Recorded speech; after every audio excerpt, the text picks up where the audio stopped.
Hello viewers, मैं astrologer doctor Shifali. आज श्री शिव पुराण का त्रयोदश अध्याय के श्लोक और अर्थ का पठन करूंगी। ये अध्याय उसमें श्लोक ज़्यादा है, श्लोक थोड़ा जल्दी पढ़ूंगी। उससे पहले जैसे मैं समग्र शिव परिवार को नमन करती हूँ, वैसे ही ओम शिवक्रतुंड महाकाय सूर्यकोटि समप्रभ निर्विघ्नं कुरु मे देव सर्वकार्येषु सर्वदा। ओम श्री विनायक प्रसन्नोस्तु। ओम गणपते नमः। श्री उमा महेश्वराभ्याम नमः।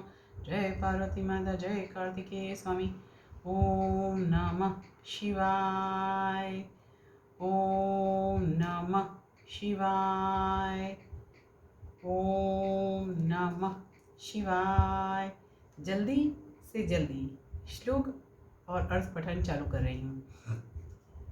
अथ त्रयोदशो अध्यायः। सदाचार, शौचाचार, स्नान, भस्मधारण, संध्यावंदन, प्रणव जप, गायत्री जप, दान, न्यायतः धनोपार्जन तथा अग्निहोत्र आदि की विधि एवं उनकी महिमा का वर्णन। यहाँ पे कंटिन्यूस श्लोक बोलूंगी, चाहे ऋषि जी बोलेंगे चाहे सुद जी बोलेंगे, और फिर मैं अर्थ पठन करूंगी। ऋषय ऊचुः सदाचारं श्रावयाशु येन लोकाज्जयेत् बुधः धर्माधर्मयान् ब्रूहि स्वर्गनारकदांस्तथा। सुत उवाच सदाचारयुतो विद्वान् ब्राह्मणो नाम नामतः वेदाचारयुतो विप्रो येतेरेकैकवान् द्विजः अल्पाचारो अल्पवेदश्च क्षत्रियो राजसेवकः किंचिदाचारवान् वैश्यः कृषिवाणिज्यकृत् तथा शूद्रब्राह्मण इत्युक्तः स्वयमेव हि कर्षकः असूयालुः परद्रोही चण्डालद्विज उच्यते। पृथिवीपालको राजा इतरे क्षत्रिया मता धान्यादिक्रयवान् वैश्य इतरो वणिगुच्यते। ब्रह्मक्षत्रियवैश्यानां शुश्रूषुः शूद्र उच्यते। कर्षको वृषलो ज्ञेय इतरे चैव दस्यवः सर्वो युष्यः प्राङ्मुखश्च चिन्तयेतेव पूर्वकान् धर्मानर्थांश्च तत्क्लेशानायं च व्ययमेव च। आयुर्द्वेषश्च मरणं पापं भाग्यं तथैव च व्याधिः पुष्टिस्तथा शक्तिः प्रातरुत्थानदिक्फलं निशान्त्ययामोषा ज्ञेया यामार्धां सन्धिरुच्यते। तत्काले तु समुत्थाय विण्मुत्रे विसृजेद्विजः गृहाद्दूरं ततो गत्वा बायतः प्रावृतस्तथा उदङ्गमुखः समाविश्य प्रतिबन्धे अन्यदिग्मुखः जलाग्नि ब्राह्मणादीनां देवानां नाभिमुख्यतः लिङ्गपिधाय वामेन मुखमन्येन पाणिना मलमुत्सृज्य चोत्थाय न पश्येच्चैव तन्मलम् उद्धृतेन जलेनैव शौचं कुर्याज्जलात् बहिः अथवा देवपितृर्षि तीर्थावतरणं विना सप्त वा पंच वा त्रीन् वा गुदं संशोधयेन् मृदा लिङ्गे कर्कोटमात्रं तु गुदे प्रसृतिरिष्यते तत उत्थाय पद्धतशौचं गण्डूषमष्टकम्। ऋषिगण बोले, हे सुत जी, अब आप शीघ्र ही हमें वह सदाचार सुनाइए जिससे विद्वान पुरुष पुण्य लोकों पर विजय प्राप्त कर लेता है। स्वर्ग प्रदान करने वाले धर्ममय आचारों तथा नरक का कष्ट देने वाले अधर्ममय आचारों का भी वर्णन कीजिए। आचार और विचार शुद्ध होने चाहिए। आचार यहाँ पे अपना आचरण को लेकर ये शब्द यहाँ पे बोला गया। आचार मतलब आचरण, ओके, वर्तन, बिहेवियर। सुत जी बोले, हे ऋषियों, सदाचार का पालन करने वाला विद्वान ब्राह्मण ही वास्तव में ब्राह्मण नाम धारण करने का अधिकारी है। जो केवल वेदोक्त आचार का पालन करने वाला है उस ब्राह्मण की विप्र संज्ञा होती है। सदाचार, वेदाचार तथा विद्या, इनमें से एक एक गुण से ही युक्त होने पर उसे द्विज कहते हैं। जिसमें स्वल्प मात्रा में ही आचार का पालन देखा जाता है, आचरण का, जिसने वेदाध्ययन भी बहुत कम किया है तथा जो राजा का सेवक, पुरोहित, मंत्री आदि है, उसे क्षत्रिय ब्राह्मण कहते हैं। जो ब्राह्मण कृषि तथा वाणिज्य कर्म करने वाला है और कुछ कुछ ब्राह्मणोचित आचार का भी पालन करता है, वह वैश्य ब्राह्मण है। तथा जो स्वयं ही खेत जोतता है, हल चलाता है, उसे शूद्र ब्राह्मण कहा गया है। जो दूसरों के दोष देखने वाला और परद्रोही है, उसे चांडाल द्विज कहते हैं। इसी तरह क्षत्रियों में भी जो पृथ्वी का पालन करता है वह राजा है। दूसरे लोग राजत्वहीन क्षत्रिय माने गए हैं। वैश्यों में भी जो धान्य आदि वस्तुओं का क्रय और विक्रय करता है वह वैश्य है। दूसरों को वणिक कहते हैं। जो ब्राह्मणों, क्षत्रियों तथा वैश्यों की सेवा में लगा रहता है वह शूद्र कहलाता है। जो शूद्र हल जोतने का काम करता है उसे वृषल समझना चाहिए। शेष शूद्र दस्यु कहलाते हैं। इन सभी वर्णों के मनुष्यों को चाहिए कि वे उषः काल में उठकर पूर्वाभिमुख हो। सबसे पहले देवताओं का, फिर धर्म का, पुनः अर्थ का, तदनंतर उसकी प्राप्ति के लिए उठाए जाने वाले क्लेशों का तथा आय और व्यय का भी चिंतन करें। प्रातः काल उठकर पूर्व, अग्निकोण, दक्षिण आदि 8 दिशाओं की और मुख करके बैठने पर क्रमः आयु, द्वेष, मरण, पाप, भाग्य, व्याधि, पुष्टि और शक्ति प्राप्त होती है। थोड़ा जल्दी पठन कर रही हूँ क्योंकि श्लोक बहुत ज़्यादा है। रात के पिछले प्रहर को उषः काल जानना चाहिए। उस अंतिम प्रहर का जो आधा या मध्य भाग है उसे संधि कहते हैं। उस संधि काल में उठकर द्विज को मलमूत्र आदि का त्याग करना चाहिए। घर से दूर जाकर बाहर से अपने शरीर को ढके रखकर दिन में उत्तराभिमुख बैठकर मलमूत्र का त्याग करें। यदि उत्तराभिमुख बैठने में कोई रुकावट हो तो दूसरी दिशा की ओर मुख करके बैठे। जल, अग्नि, ब्राह्मण आदि तथा देवताओं का सामना बचाकर बैठे। बाएं हाथ से उपस्थ को ढककर तथा दाहिने हाथ से मुख को ढककर मल त्याग करे और उठने पर उस मल को न देखे। तदनंतर जलाशय से बाहर निकाले हुए जल से ही गुदा की शुद्धि करे अथवा देवताओं, पितरों तथा ऋषियों के तीर्थों में उतरे बिना ही प्राप्त हुए जल से शुद्धि करनी चाहिए।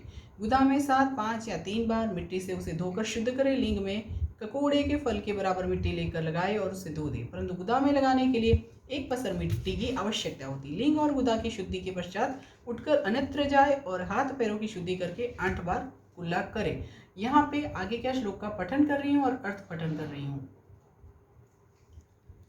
येन केन च पत्रेण काष्ठेन जलाद् बहिः कार्यं सन्तर्जनीं त्यज्य दन्तधावनमैरितं जलदेवानमस्कृत्य मन्त्रेण स्नानमाचरेत्। अशक्तः कण्ठदग्नं वा कटिदग्नमथापि वा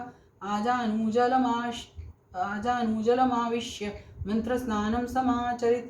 देवान्दिस्तर्पयेद् विद्वांस्तत्र तीर्थजलेन च धौतवस्त्रं समादाय पञ्चकच्छेन धारयेत्। उत्तरीयं च किञ्चैव धार्यं सर्वेषु कर्मसु। नद्यादितीर्थस्थाने तु स्नानवस्त्रं न शोधयेत्। वापि कूपगृहादौ तु स्नानादूर्ध्वं नयेत्। बुधः शिलादार्वादिके वापि जले वापि स्थलेऽपि वा संशोध्य पीडयेद्वस्त्रं पितॄणां तृप्तये द्विजः। जाबालोकोक्तमन्त्रेण भस्मना च त्रिपुण्ड्रकम् अन्यथा चेञ्जले पातस्तत्तो नरकमृच्छति। जिस किसी वृक्ष के पत्ते से अथवा उसके पतले काष्ठ से जल के बाहर दातुन करना चाहिए उस समय तर्जनी अंगुली का उपयोग न करें। यह दंत शुद्धि का विधान बताया गया है। तदनंतर जल संबंधी देवताओं को नमस्कार करके मंत्र पाठ करते हुए स्नान करें। यदि कंठ तक या कमर तक पानी में खड़े होने की शक्ति न हो तो घुटने तक जल में खड़ा होकर अपने ऊपर जल छिड़क कर मंत्रोच्चारण पूर्वक स्नान कार्य संपन्न करे। विद्वान पुरुष को चाहिए कि वहां तीर्थ जल से देवता आदि का स्नानांग तर्पण भी करे। इसके बाद धौत वस्त्र लेकर 5 कच्छ करके उसे धारण करे। साथ ही कोई उत्तरीय भी धारण कर ले क्योंकि संध्या, वंदन आदि सभी कर्मों में उसकी आवश्यकता होती है। नदी आदि तीर्थों में स्नान करने पर स्नान संबंधी उतारे हुए वस्त्र को वहां ना धोए। स्नान के पश्चात विद्वान पुरुष उस वस्त्र को बावड़ी में, कुएं के पास अथवा घर आदि में ले जाए और वहां पत्थर पर, लकड़ी आदि पर, जल में या स्थल में अच्छी तरह धोकर उस वस्त्र को निचोड़े। हे द्विजों, वस्त्रों को निचोड़ने से जो जल गिरता है वह पितरों की तृप्ति के लिए होता है। इसके बाद जाबाली उपनिषद में बताए गए अग्निरति मंत्र से भस्म लेकर उसके द्वारा त्रिपुंड लगाए। इस विधि का पालन न किया जाए इसके पूर्व ही यदि जल में भस्म गिर जाए तो कर्ता नरक में जाता है। आपोहिष्ठा, इस मंत्र से पाप शांति के लिए सिर पर जल छिड़के। जाबाली उपनिषद में भस्म धारण की विधि इस प्रकार कही गई है। ओम अग्निरति भस्म, वायुरिति भस्म, व्योमेति भस्म, जलमिति भस्म, स्थलमिति भस्म। इस मंत्र से भस्म को अभिमंत्रित करें। मानस्तुकेतनये मान, आयुषिमानो गोषमानो अश्वेषु रीरिष, मानो वीरान्नुद्र भामिनो वर्दी हर्विष्मन्तः सद्वित्वा हवामहे। इस मंत्र से उठाकर जल से मले। तत्पश्चात त्रायुषम जमदग्नेः कश्यपस्य त्रायुषम यदेवेषु त्रायुषम तन्नो अस्तु त्रायुषम इत्यादि मंत्र से मस्तक, ललाट, वक्षस्थल और कंधों पर त्रिपुंड्र करें। त्रायुषम जमदग्नेः कश्यपस्य त्रायुषम यद्देवेषु त्रायुषम तन्नो अस्तु त्रायुषम तथा त्र्यंबकं यजामहे सुगंधिं पुष्टिवर्धनम उर्वारुकमिव वंदनान् मृत्युर्मोक्षेमामृतात्। इन दोनों मंत्रों को तीन बार पढ़ते हुए 3 रेखाएं खींचे। आपोहिष्ठेति शिरसि प्रोक्षे यत्पापशान्तये यस्येति मंत्रं पादे तु सन्धि प्रोक्षणमुच्यते। हृदये मूर्ध्नि पादे च मूर्ध्नि हृत्पाद एव च हृत्पादमूर्ध्नि सम्प्रोक्ष्य मन्त्रस्नानं विदुर्बुधाः। ईषत्स्पर्शे च दहौ स्वास्थ्ये राजराष्ट्रभये अपि च अगत्यागतिकाले च मन्त्रस्नानं समाचरेत्। प्रातः सूर्यानुवाकेन सायम् अग्न्यनुवाकतः अपः पीत्वा तथा मध्ये पुनः प्रोक्षणमाचरेत्। गायत्र्या जपमन्त्रान्ते त्रिरुर्ध्वं प्राग्विनिक्षिपेत्। मन्त्रेण सह चैकं वे मध्ये अर्घ्यं तु रवेर्द्विजाः। अथ जाते च सायान्वे भुवि पश्चिम दिङ्मुखः उद्धृत्य दद्यात् प्रातस्तु मध्याह्ने अङ्गुलीभिस्तथा अङ्गुलीनां च रन्ध्रेण लम्बं पश्येत् दिवाकरम्। आत्मप्रदक्षिणं कृत्वा शुद्धाचमनमाचरेत्। सायं मुहूर्तादर्वाक्तु कृता संध्या वृथा भवेत्। अकालात् काल इत्युक्तो दिने अतीते यथा क्रमम्। श्लोक का अर्थ पठन। आपोहिष्ठा इस मंत्र से पाप शांति के लिए सिर पर जल छिड़के तथा यस्य क्षयाय इस मंत्र को पढ़कर पैर पर जल छिड़के, इसे संधि प्रोक्षण कहते हैं। आपोहिष्ठा इत्यादि मंत्र में 3 ऋचाएं हैं और प्रत्येक ऋचा में गायत्री छंद के 3-3 चरण हैं। इनमें से प्रथम ऋचा के 3 चरणों का पाठ करते हुए क्रमशः पैर, मस्तक और हृदय में जल छिड़के, दूसरी ऋचा के 3 चरणों को पढ़कर क्रमशः मस्तक, हृदय और पैर में जल छिड़के तथा तीसरी ऋचा के 3 चरणों का पाठ करते हुए क्रमशः हृदय, पैर और मस्तक का जल से प्रोक्षण करें। इसे विद्वान पुरुष मंत्र स्नान मानते हैं। किसी अपवित्र वस्तु से किंचित स्पर्श हो जाने पर, अपना स्वास्थ्य ठीक न रहने पर, राजभय या राष्ट्रभय उपस्थित होने पर तथा यात्रा काल में जल की उपलब्धि न होने की विवशता आ जाने पर मंत्र स्नान करना चाहिए। प्रातःकाल सूर्यश्च मां मन्युश्च इस सूर्यानुवाक से तथा सायंकाल अग्निश्च मां मन्युश्च इस अग्नि संबंधी अनुवाक से जल का आचमन करके पुनः जल से अपने अंगों का प्रोक्षण करें। मध्याह्न काल में भी आपः पुनंदु इस मंत्र से आचमन करके पूर्ववत प्रोक्षण करना चाहिए। प्रातःकाल की संध्योपासना में गायत्री मंत्र का जप करके 3 बार ऊपर की और सूर्यदेव को अर्घ्य देना चाहिए। हे ब्राह्मणों, मध्याह्न काल में गायत्री मंत्र के उच्चारण पूर्वक सूर्य को एक ही अर्घ्य देना चाहिए। फिर सायंकाल आने पर पश्चिम की ओर मुख करके बैठ जाए और पृथ्वी पर ही सूर्य के लिए अर्घ्य दे, ऊपर की ओर नहीं। प्रातःकाल और मध्याह्न काल के समय अंजलि में अर्घ्य जल लेकर अंगुलियों की ओर से सूर्यदेव के लिए अर्घ्य दिए। अंगुलियों के छिद्र से ढलते हुए सूर्य को देखे तथा उनके लिए आत्म प्रदक्षिणा करके शुद्ध आचमन करे। सायंकाल में सूर्यास्त में 2 घड़ी पहले की हुई संध्या निष्फल होती है, क्योंकि वह सायं संध्या का समय नहीं है। ठीक समय पर संध्या करनी चाहिए, ऐसी शास्त्र की आज्ञा है। आगे के श्लोक और अर्थ का पठन। दिवातीते च गायत्रीं शतं नित्यं क्रमान् जपेत्। आदशाहात् परातीतं गायत्रीं लक्ष्यम अभ्यसेत्। अगर संध्योपासना के बिना दिन बीत जाए तो प्रत्येक समय के लिए क्रमशः प्रायश्चित करना चाहिए। यदि एक दिन बीते तो प्रत्येक बीते हुए संध्या काल के लिए नित्य नियम के अतिरिक्त 100 गायत्री मंत्र का अधिक जप करें। यदि नित्य कर्म के लुप्त हुए 10 दिन से अधिक बीत जाए तो उसके प्रायश्चित रूप में 1,00,000 गायत्री मंत्र का जाप करना चाहिए।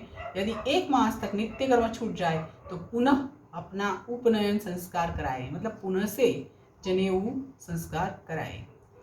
मासातीते तु नित्ये हि पुनश्चोपनयं चरेत्। ईशो गौरी गुहो विष्णुर्ब्रह्मा चन्द्रश्च वै यमः एवं रूपांश्च वै देवान् स्तर्पयेदर्थसिद्धये। एवं रूपांश्च वै देवान् स्तर्पयेदर्थसिद्धये। ब्रह्मार्पणं ततः कृत्वा शुद्धाचमनमाचरेत्। तीर्थदक्षिणतः शस्ते मठे मन्त्रालये बुध तत्र देवालये वापि गृहे वा नियतस्थले सर्वान् देवान् नमस्कृत्य स्थिरबुद्धिस्थिरासन प्रणवं पुरमभ्यस्य गायत्रीमभ्यसेत् ततः जीव ब्रह्मैक विषयं बुद्ध्वा प्रणवमभ्यसेत् त्रैलोक्य सृष्टिकर्तारं स्थितिकर्तारम् अच्छितं संहर्तारं तथा रुद्रं स्वप्रकाशामुपास्महे ज्ञानकर्मेन्द्रियाणां च मनोवृत्तिर्धियस्तथा भोगमोक्षप्रदे धर्मे ज्ञाने च प्रेरयेत् सदा इत्थमर्थं ध्यायन् ब्रह्म प्राप्नोति निश्चयम् केवलं वा जपेन्नित्यं ब्राह्मण्यस्य च पूर्तये सहस्रं व्यसेन्नित्यं प्रातर्ब्रह्मपुङ्गवः अन्येषां च यथाशक्ति मध्याह्ने च शतं जपेत् सायं द्विदशकं ज्ञेयं शिखाष्टकसमन्वितम्। यदि एक दिन बीते तो प्रत्येक बीते हुए संध्या काल के लिए नित्य नियम के अतिरिक्त 100 गायत्री मंत्र मतलब 100 अधिक जाप करें। यदि नित्य कर्म के लुप्त हुए 10 दिन से अधिक बीत जाए तो उसमें प्रायश्चित रूप में 1 लाख गायत्री मंत्र का जाप करना चाहिए। यदि 1 मास तक नित्य कर्म छूट जाए तो पुनः अपना उपनयन संस्कार करवाए, जो मैंने आगे बोल लिया है।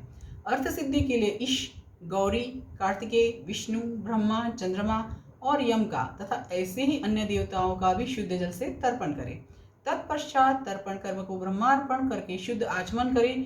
तीर्थ के दक्षिण भाग में, प्रशस्त मठ में, मंत्रालय में, देवालय में, घर में अथवा अन्य किसी नियत स्थान में आसन पर स्थिरतापूर्वक बैठकर विद्वान पुरुष अपनी बुद्धि को स्थिर करे और संपूर्ण देवताओं को नमस्कार करके पहले प्रणव का जाप करने के पश्चात गायत्री मंत्र की आवृत्ति करें। प्रणव के अ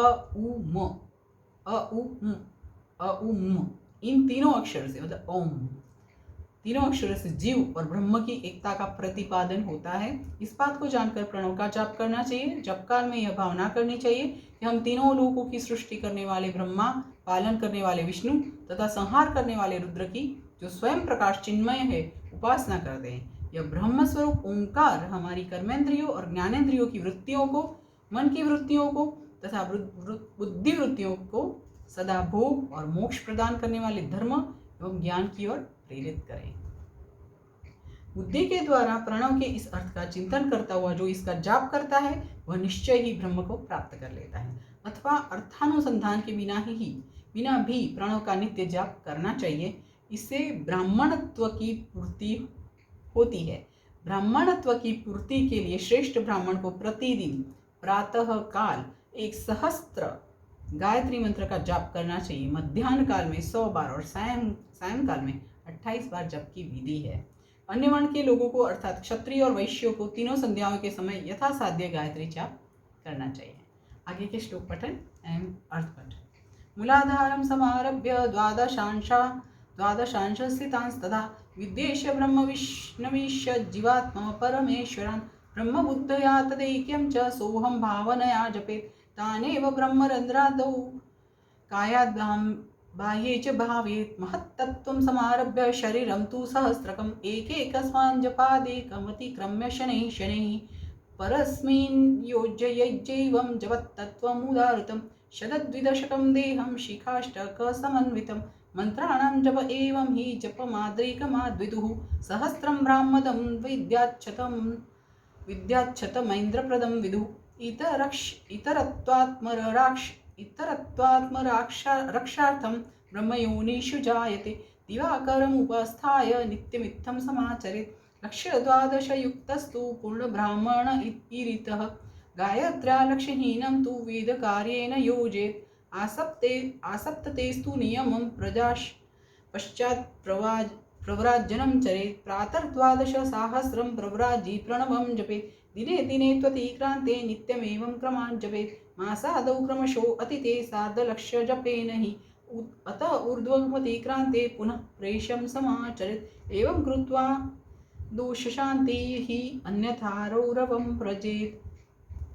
शरीर के भीतर मूलाधार, स्वाधिष्ठान, मणिपुर, अनाहत, आज्ञा और सहस्त्रार, ये 6 चक्र है। इनमें मूलाधार से लेकर सहस्त्रार तक 6 स्थानों में क्रमशः विद्येश्वर, ब्रह्मा, विष्णु, ईश, जीवात्मा और परमेश्वर स्थित है। इन सब में ब्रह्म बुद्धि करके इनकी एकता का निश्चय करें और वह ब्रह्म मैं हूँ ऐसी भावना से युक्त होकर जाप करें। उन्हीं विद्येश्वर आदि की ब्रह्मरंध्र में आदि तथा इस शरीर से बाहर भी भावना करें। महत तत्व से लेकर पंचभूत पर्यंत तत्वों से बना हुआ जो शरीर है ऐसे सहस्रों शरीरों का एक एक अजपा गायत्री के जप से एक एक के क्रम से अतिक्रमण करके जीव को धीरे धीरे परमात्मा से संयुक्त करें। यह जप का तत्व बताया गया है। 100 अथवा 28 मंत्रों के जप से उतने ही शरीरों का अतिक्रमण होता है। इस प्रकार जो मंत्रों का जाप है, इसी को आदि क्रम से वास्तविक जाप जानना चाहिए। 1000 बार किया हुआ जप ब्रह्मलोक प्रदान करने वाला होता है, ऐसा जानना चाहिए। 100 बार किया हुआ जप इंद्रपद की प्राप्ति कराने वाला माना गया। ब्राह्मणेतर पुरुष आत्मरक्षा के लिए जो स्वल्प मात्रा में जप करता है, वह ब्राह्मण के कुल में जन्म लेता है। इस प्रकार प्रतिदिन सूर्योपस्थान करके उपरयुक्त रूप से जप का अनुष्ठान करना चाहिए। 12 लाख गायत्री का जप करने वाला पुरुष पूर्ण रूप से ब्राह्मण कहा गया है। जिस ब्राह्मण ने 1 लाख गायत्री का भी जप ना किया हो, उसे वैदिक कार्य में नहीं लगाए। 70 वर्ष की अवस्था तक नियम पालन पूर्वक कार्य करे। 70 मतलब 70। इसके बाद गृह त्याग कर संन्यास ले ले। परिव्राजक या सन्यासी पुरुष नित्य प्रातः काल 12,000 प्रणव का जाप करे। यदि एक दिन नियम का उल्लंघन हो जाए तो दूसरे दिन उसके बदले में उतना मंत्र और अधिक जाप जपना चाहिए। इस प्रकार जप को चलाने का प्रयत्न करना चाहिए। यदि क्रमशः 1 मास उल्लंघन का व्यतीत हो गया हो तो 1.5 लाख जप करके उसका प्रायश्चित करना चाहिए। इससे अधिक समय तक नियम का उल्लंघन हो जाए तो पुनः नए सिरे से गुरु से नियम ग्रहण करें। ऐसा करने से दोषों की शांति होती है, अन्यथा रौरव नरक में जाना पड़ता है। आगे के श्लोक और अर्थ का पठन करूंगी।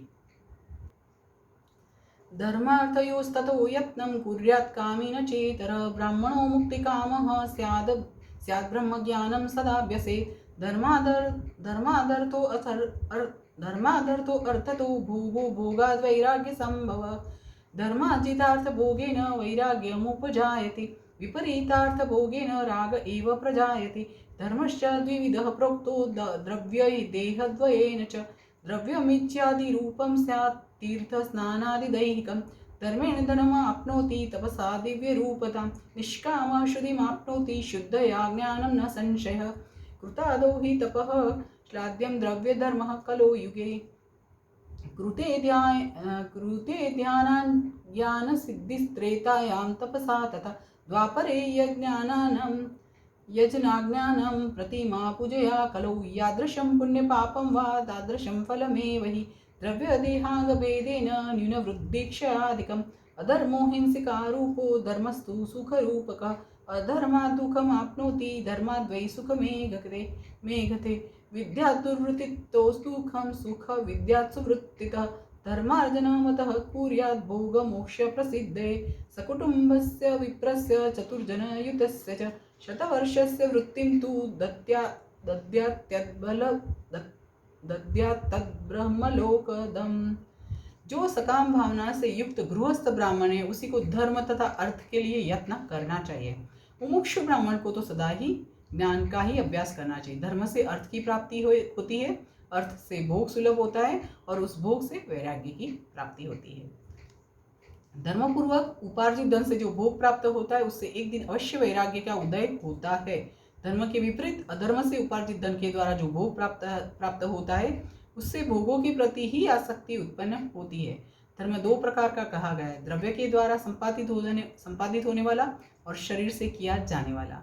द्रव्य धर्म यज्ञ आदि के रूप में और शरीर धर्म तीर्थ स्नान आदि के रूप में पाए जाते हैं। मनुष्य धर्म से धन पाता है, तपस्या से उस दिव्य रूप की प्राप्ति होती है। कामनाओं का त्याग करने वाले पुरुष के अंतःकरण की शुद्धि होती है, उस शुद्धि से ज्ञान का उदय होता है, इसमें संशय नहीं है। सत्ययुग आदि में तप को ही प्रशस्त कहा गया है, किंतु कलयुग में द्रव्य साध्य धर्म अच्छा माना गया है। सत्ययुग में ध्यान से, त्रेता में तपस्या से और द्वापर में यज्ञ करने से ज्ञान की सिद्धि होती है, परंतु कलयुग में प्रतिमा मतलब भगवत विग्रह की पूजा से ज्ञान लाभ होता है। जिसका जैसा पुण्य या पाप होता है, उसे वैसा ही फल प्राप्त होता है। द्रव्य देह अथवा अंग में न्यूनता, वृद्धि अथवा क्षय आदि के रूप में वह फल प्रकट होता है। अधर्म हिंसा मतलब दुख रूप है और धर्म सुख रूप है। मनुष्य अधर्म से दुख पाता है और धर्म से सुख एवं अभ्युदय का भागी होता है। दुराचार से दुख प्राप्त होता है और सदाचार से सुख। अतः भोग और मोक्ष की सिद्धि के लिए धर्म का उपार्जन करना चाहिए। जिसके घर में कम से कम 4 मनुष्य हैं, ऐसे कुटुंबी ब्राह्मण को जो 100 वर्ष के लिए जीवन निर्वाह की सामग्री देता है, उसके लिए वह दान ब्रह्मलोक की प्राप्ति कराने वाला होता है। आगे के श्लोक और अर्थ पठन। श्लोक थोड़े ज़्यादा हैं। चांद्रायण सहस्रम तु ब्रह्मलोकपदं प्रदं विदुः सहस्रस्य कुटुम्बस्य प्रतिष्ठां क्षत्रियच्चरेत् इंद्रलोकप्रदं विद्या दयुतं ब्रह्मलोकदं यां देवतां पुरस्कृत्य दानमाचारते नरः तत्तल्लोकमवाप्नोति इति वेदविदो विदुः। अर्थहीन सदा कुर्यात् तपसामर्जनं तथा तीर्थाच्च तपसा प्राप्यं सुखमक्षय्यमश्नुते। अर्थार्जनमथो वक्ष्ये न्यायतः सुसमाहित कृतात् प्रतिग्रहाच्चैव याजनाच्च विशुद्धतः अदैन्यादनतिक्लेशात् ब्राह्मणो धनमर्जेत् क्षत्रियः बाहुवीर्येण कृषिगोरक्षणाद्विष न्यायार्जितस्य वित्तस्य दानात् सिद्धिं समश्नुते। ज्ञानसिद्धया मोक्षसिद्धिः सर्वेषां गुरुवनुग्रहात् मोक्षात् स्वरूपः सिद्धिः स्यात् परानन्दं समश्नुते। सत्संगात् सर्वमेतद्वै नराणां जायते द्विजः धनधान्यादिकं सर्वं देयं वै गृहमेघिना यद्यत्काले वस्तुजातं फलं वा धान्यमेव च तत्तत्सर्वं ब्राह्मणेभ्यो देयं वै हितमिच्छिता जलं चैव सदा देयम् अन्नं क्षुद्धयादिशान्ते क्षेत्रं धान्य तथा मान्यमन्नमेव चतुर्विधम् यावत्कालं यदन्नं वै भुक्त्वा श्रवणमे गते तावत् कृतस्य पुण्यस्य त्वर्धं दातुर्न संशयः। अर्थ पठन करूंगी। 1000 चांद्रायण व्रत का अनुष्ठान ब्रह्मलोकदायक माना गया। जो क्षत्रिय 1000 कुटुंबों को जीविका और आवास देता है उसका वह कर्म इंद्रलोक की प्राप्ति कराने वाले होता है और 10,000 कुटुंबों को दिया हुआ आश्रयदान ब्रह्मलोक प्रदान करता है। दाता पुरुष जिस देवता के उद्देश्य से दान करता है अर्थात वह दान के द्वारा जिस देवताओं को प्रसन्न करना चाहता है उसी का लोक उसे प्राप्त होता है। ऐसा वेदवेत्ता पुरुष कहते हैं। धनहीन पुरुष सदा तपस्या का उपार्जन करे क्योंकि तपस्या और तीर्थ सेवन से अक्षय सुख पाकर मनुष्य उसका उपभोग करता है। अब मैं न्यायतः धन के उपार्जन की विधि बता रहा हूँ। ब्राह्मण को चाहिए कि वह सदा सावधान रहकर विशुद्ध प्रतिग्रह, दान ग्रहण तथा याजन, यज्ञ कराने आदि से धन का अर्जन करे। वह इसके लिए कहीं दीनता न दिखाए और न अत्यंत क्लेशदायक कर्म ही करे। क्षत्रिय बाहुबल से धन का उपार्जन करे और वैश्य कृषि एवं गो रक्षा से। न्यायोपार्जित धन का दान करने से दाता को ज्ञान की सिद्धि होती है। ज्ञान सिद्धि द्वारा सब पुरुषों को गुरु कृपा से मोक्ष सिद्धि सुलभ होती है। मोक्ष से स्वरूप की सिद्धि, ब्रह्मरूप से स्थिति प्राप्त होती है जिससे मुक्त पुरुष परमानंद का अनुभव करता है। हे द्विजो, मनुष्यों को यह सब सत्संग से प्राप्त है। गृहस्थाश्रमी को धन धान्य आदि सभी वस्तुओं का दान करना चाहिए। अपना हित चाहने वाले गृहस्थ को जिस काल में जो फल अथवा धान्यादि वस्तुएं उत्पन्न होती है उन्हें ब्राह्मणों को दान करना चाहिए। वह तृषा निवृत्त के लिए जल तथा क्षुधारूपी रोग की शांति के लिए सदा अन्न का दान करे। खेत, धान्य, कच्चा अन्न तथा भक्ष्य, भोज्य, लेह और चोष्य ये 4 प्रकार के सिद्ध अन्न दान करने चाहिए। जिसके अन्न को खाकर मनुष्य जब तक कथा श्रवण आदि सद्धर्म का पालन करता है उतने समय तक उसके किए हुए पुण्य फल का आधा भाग दाता को मिल जाता है, इसमें संशय नहीं है। ग्रहीता हि गृहीतस्य दानाद्वै तपसा तथा पाप संशोधनं कुर्यादन्यथा शौरवं व्रजेत् आत्मवित्तं त्रिधा कुर्यात् धर्म वृद्धयात्मभोगतः नित्यं नैमित्तिकं काम्यं कर्म कुर्यात्तु धर्मतः वित्तस्य वर्धनं कुर्यात् वृद्धयंशेन हि साधक हितेन मितमेध्येन भोगं भोगांशतश्चरेत् कृषि अर्जिते दशांशं हि देयं पापस्य शुद्धये शेषेण कुर्यात् धर्मादि अन्यथा रौरवं व्रजेत् अथवा पापबुद्धिः साक्षयं वासयस्य मेष्यति वृद्धिवाणिज्यके देयं षडंशं हि विचक्षणैः शुद्ध प्रतिग्रहे देयं चतुर्थांशं द्विजोत्तमे अकस्मादुत्थिते अर्थे हि देयमर्धं द्विजोत्तमैः असत् प्रतिग्रहे सर्वं दुर्दानं सागरे क्षिपेत् आहूय दानं कर्तव्यमात्मभोगसमृद्धये पृष्ठं सर्वं सदा देयमात्मशक्त्यनुसारतः जन्मान्तरे ऋणिः स्यात् दत्ते पृष्ठवस्तुनि परेषां च तथा दोषं न प्रशंसेत् द्विचक्षण विद्वेषेण तथा ब्रह्मन् श्रुतं द्रष्टं च नो वदेत् न वदेत् सर्वजन्तूनां यदि रोषकरं बुधः सन्धयोरग्निकार्यं च कुर्यादेश्वर्य सिद्धये अशक्तस्त्वेत् काले वा सूर्याग्नि च यथा विधि तंडुलम धान्यमाज्यम वा फलम कंदम हविस्तथा। दान लेने वाला पुरुष दान में प्राप्त हुई वस्तु का दान तथा तपस्या करके अपने प्रतिग्रह जनित पाप की शुद्धि करे, अन्यथा उसे रौरव नरक में गिरना पड़ता है। अपने धन के 3 भाग करे, एक भाग धर्म के लिए, दूसरा भाग वृद्धि के लिए तथा तीसरा भाग अपने उपभोग के लिए।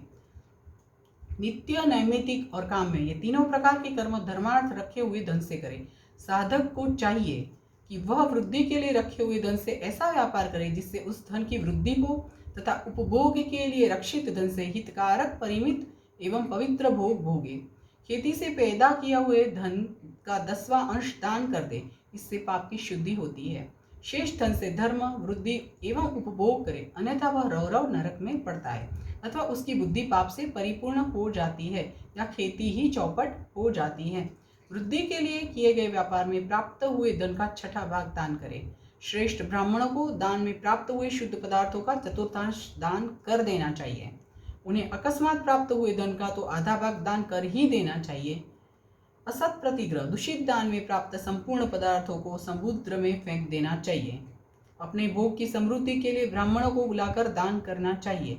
किसी के द्वारा याचना करने पर अपनी शक्ति के अनुसार सदैव ही सब कुछ देना चाहिए। यदि मांगे जाने पर शक्ति रहते हुए वह पदार्थ न दिया जाए तो दूसरे जन्म में वह ऋण चुकाना पड़ता है।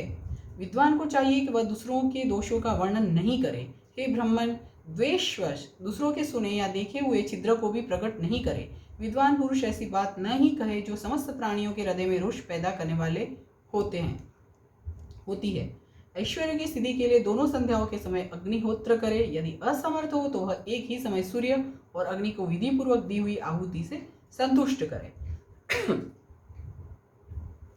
आगे के श्लोक पठन और अर्थ पठन। स्थाली पाकम तथा कुर्याद्दत्यान्यायम यथा विधि प्रधान होम मात्रम वा हव्या भावे समाचरित नित्य संधानम इत्युक्तम तमजस्त्रम द्विदुर्बुधाः अथवा जप मात्रम वा सूर्यवंदनमेव च एवमात्मार्थीनः कुर्युरथार्थि च यथाविधि ब्रह्मयज्ञरता नित्यं देवपूजारतास्तथा अग्निपूजापरा नित्यं गुरुपूजारतास्तथा ब्राह्मणानां तृप्तिकराः सर्वे सर्वस्य भागिनः सर्वे स्वर्गस्य भागिनः।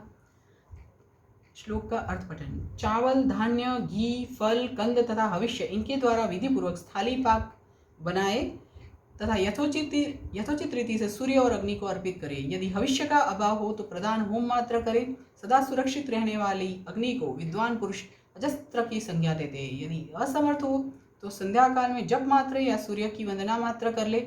आत्मज्ञान की इच्छा वाले तथा धनार्थी पुरुषों को भी इस प्रकार विधिवत उपासना करनी चाहिए। जो सदा ब्रह्म यज्ञ में तत्पर रहते हैं, देवताओं की पूजा में लगे रहते हैं, नित्य अग्नि पूजा एवं गुरु पूजा में अनुरक्त होते हैं तथा ब्राह्मणों को तृप्त किया करते हैं, वे